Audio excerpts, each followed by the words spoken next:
이 이야기는 병원에서 절대 꺼내지 않는 이야기입니다. 왜냐하면 그들은 이것으로 막대한 돈을 벌어왔기 때문입니다. 지금 이 영상을 보고 계신 여러분, 오늘 하루 동안 입 밖으로 소리내어 한 말이 몇 마디나 되셨습니까? 아침에 눈을 뜨고 나서 밥 먹어야지 이 한마디 중얼거린 뒤 하루 종일 켜진 TV 소리만 들으며 앉아있다가 저녁 무렵 자식에게서 온 짧은 전화 한 통으로 그날 대화가 끝나버리진 않으셨습니까? 많은 분들이 치매가 무서워서 화투를 치고 낱말 퍼즐을 풀고 좋다는 내 영양제 주사를 맞으러 병원을 찾습니다. 하지만 저는 83살 늙은 의사로서 오늘 조금 잔인한 진실을 하나 말씀드려야 합니다.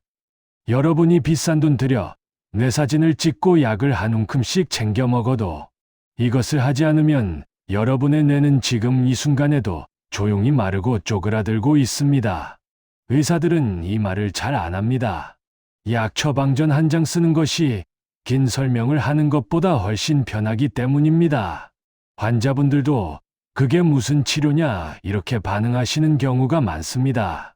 그래도 저는 오늘 욕을 먹더라도 이 말을 꺼내보기로 했습니다.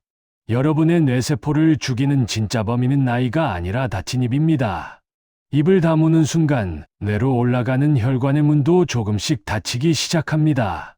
지금 이 말을 듣고 가슴이 살짝 뜨끔하신 분들이 계실 겁니다.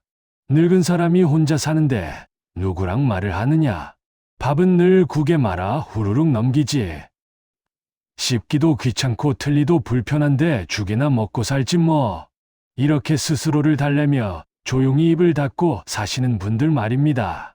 조심하셔야 합니다. 그 편안함이 여러분의 뇌를 가장 빠르게 갉아먹는 독일 수 있습니다. 만약 돈 한 푼 들이지 않고 식탁 위에서 바로 시작할 수 있는 간단한 치매의 방법이 있다면 어떻겠습니까? 맛있는 음식을 조금 더 꼭꼭 씹어 먹고 말 한마디를 조금 더 크게 꺼내보는 것만으로 졸고 있던 뇌세포가 다시 깨어난다면 그래도 계속 입을 다물고 계시겠습니까? 오늘 이야기는 여러분의 식습관과 말버릇을 완전히 새로 보는 시간입니다. 골고루 먹어라, 책 좀 읽어라 이런 뻔한 잔소리를 하려는 것이 아닙니다. 굳어가던 이른 노인의 뇌가 한 가지 입사용 습관만 바꾸면서 어떻게 다시 또렷함을 되찾았는지 제가 진료실에서 목격한 이야기를 차분히 들려드리겠습니다.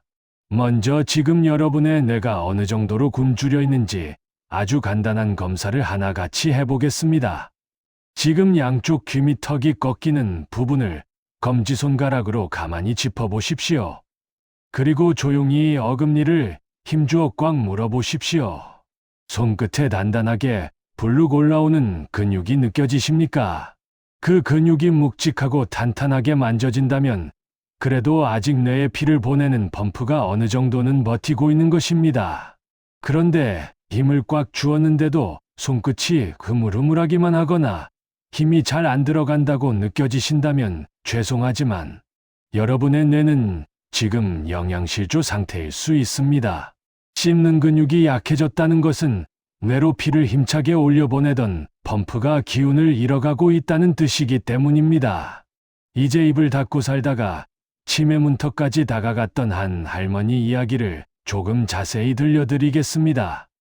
햇볕이 잘 드는 조용한 아파트 거실이 있습니다. 76살 박정자 할머니가 소파에 혼자 앉아 있습니다. 방은 깨끗하게 정리되어 있고 바닥에도 먼지가 거의 없습니다. 그런데 공기만큼은 절간처럼 고요합니다. 남편을 먼저 떠나보내고 혼자 산지 벌써 5해가 넘어갔습니다. 박 할머니는 평생 남에게 배 끼치지 말아야 한다. 이 원칙 하나로 살아온 분입니다. 그래서 하루를 이렇게 시작합니다. 아침에 눈을 뜨면 말 한마디 하지 않고 먼저 TV 전원을 켭니다. 아침 식사는 누룽지를 오래 끓여 부드럽게 만든 죽. 점심은 부드러운 빵과 우유. 저녁은 국에 밥을 말아 거의 씹지 않고 그냥 넘겨버립니다. 혼잣말로 이렇게 생각합니다. 혼자 먹는데 뭘 거창하게 차리나. 오래 씹기도 귀찮은데 부드러운 게 최고지. 집안에서는 거의 말을 하지 않습니다. 경비실을 지날 때 가볍게 목례만 할 뿐 목소리를 내지는 않습니다. 하루 종일 귀에는 예능 프로그램 소리와 뉴스 소리가 들리지만 입에서는 헛기침 소리 한두 번만 나옵니다.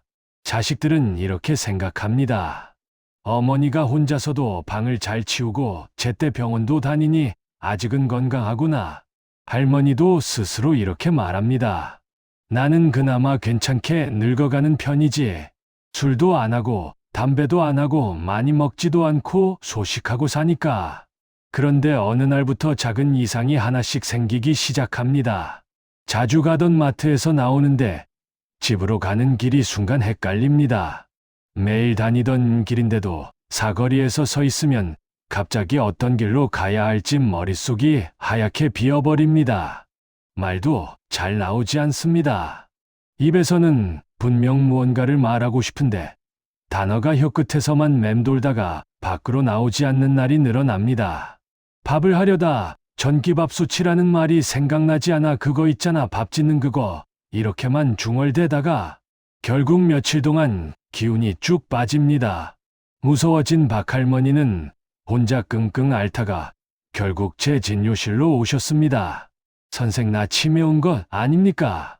화투도 치고 퍼즐도 풀고 나름 머리 쓴다고 했는데 왜 이러는지 모르겠습니다. 검사를 했습니다. 내 사진을 보니 나이에 비해 기억과 관련된 부위가 꽤 많이 마르고 있었습니다. 그런데 저는 또 한 가지 다른 곳을 같이 살펴보았습니다. 바로 입과 턱, 치아와 잇몸이었습니다. 턱관절과 잇몸을 보니 평생을 다 써버린 사람처럼 힘이 다 빠져 있었습니다. 어금니를 물어보라고 했더니 힘이 잘 들어가지 않았습니다. 씹는 근육이 거의 빠져 있는 상태였습니다. 그래서 이렇게 여쭈었습니다. 어르신 요즘 딱딱한 것은 언제 씹어보셨습니까? 깍두기 한 조각, 사과 한 조각, 오이 한 토막이라도. 누군가와 10분 이상 소리내어 이야기를 나눠본 것은 언제가 마지막이십니까? 박할머니는 한참 동안 눈을 동그랗게 뜨고 계시다가 고개를 천천히 저으셨습니다. 글쎄요, 기억이 나질 않네요. 그냥 다 귀찮아서요. 그 한마디에 이분의 지난 몇 년이 다 들어 있었습니다.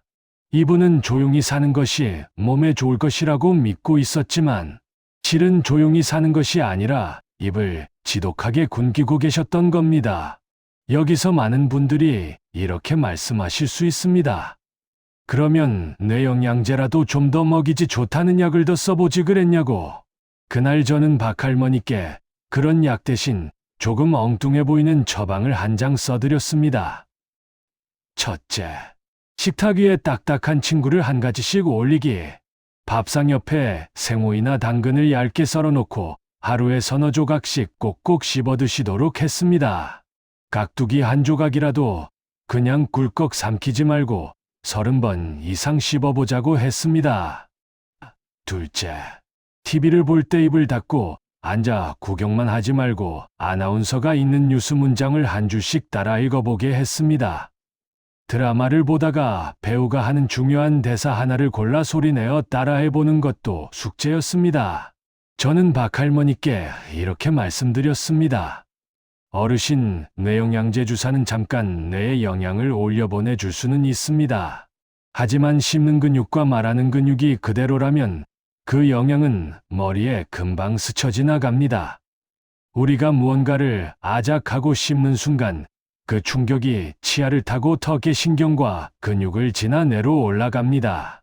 그 과정에서 뇌로 가는 피의 속도가 확 빨라집니다. 입에서 시작된 파문이 뇌까지 올라가는 셈입니다. 반대로 죽과 빵과 말아먹는 밥만 먹으면 뇌는 이렇게 생각합니다. 아, 이 사람은 이제 거친 것을 씹을 일이 없구나. 일이 줄었구나. 그러면 혈관도 조금 쉬어야겠다. 이렇게 착각을 합니다. 입을 닫으면 뇌도 같이 닫히는 것입니다. 박할머니는 처음에는 못 믿겠다는 표정이었습니다. 선생 일을 이렇게 맞대기도 힘든데 딱딱한 것을 씹으라고요. 이 나이에 또 공부를 하라니 참 별 말씀을 다 하십니다. 그래도 결국 이 늙은 의사의 입에서 나온 마지막 줄 처방전을 들고 집으로 돌아가셨습니다. 처음 한 달은 쉽지 않았다고 했습니다. 오이 한 조각을 몇 번 씹지도 않았는데 턱이 아프고 눈물이 날 것 같았다고 했습니다. 소리내어 따라 읽는 것도 처음에는 너무 어색해서 입이 잘 떨어지지 않았다고 했습니다. 그런데 딱 석 달이 지나고 박할머니가 다시 진료실 문을 열고 들어왔을 때 저는 한눈에 알아보았습니다. 아, 이분의 입과 뇌가 제법 깨어났구나. 목소리부터 달라져 있었습니다.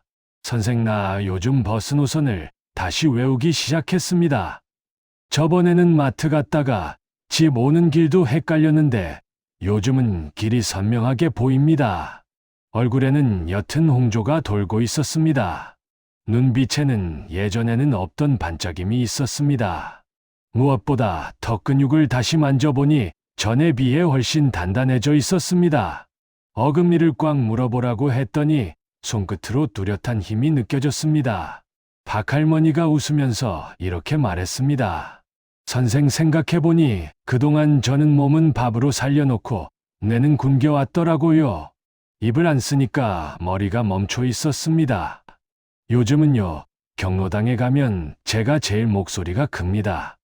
같이 노래 부를 때도 가사를 자꾸 잊어버리던 내가 이제는 앞소리도 먼저 잡아줍니다. 가끔 단어가 생각 안 날 때도 있지만 예전처럼 머리가 하얗게 비는 느낌은 많이 줄었습니다. 그 말을 들으면서 저는 속으로 이렇게 생각했습니다. 아, 이분의 뇌는 약이 아니라 입을 통해 다시 살아나고 있구나.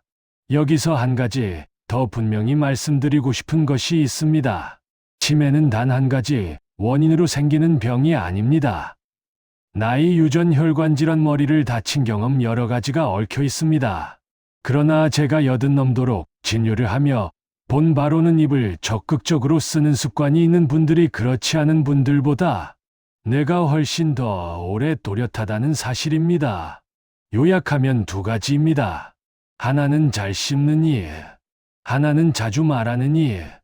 이 두 가지가 우리가 가진 가장 싸고 강력한 치매의 방법입니다. 이제 오늘 이야기를 정리해 보겠습니다. 치매는 멀리 있는 병처럼 느껴지지만 사실은 식탁 위에서 소파 앞에서 이미 조용히 시작되고 있을 수 있습니다. 밥을 물에 말아 두세 번 씹고 넘기는 습관. 혼자 사니까 하루 종일 한마디도 하지 않는 습관. 입이 편해지는 순간 뇌는 서서히 문을 닫습니다. 내일 저녁부터 작은 습관 하나만 바꿔보세요. 그 변화가 여러분의 노후 건강을 완전히 달라지게 할 수 있습니다.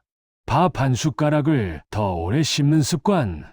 깍두기나 오이 한 조각이라도 40번 정도 꼭꼭 씹어보는 습관. TV를 볼 때 그냥 듣기만 하지 말고 뉴스 한 줄, 노랫말 한 줄이라도 소리내어 따라해보는 습관. 식탁에 앉아 계실 때 오늘 하루 있었던 일을 스스로에게라도 소리내어 들려주는 습관.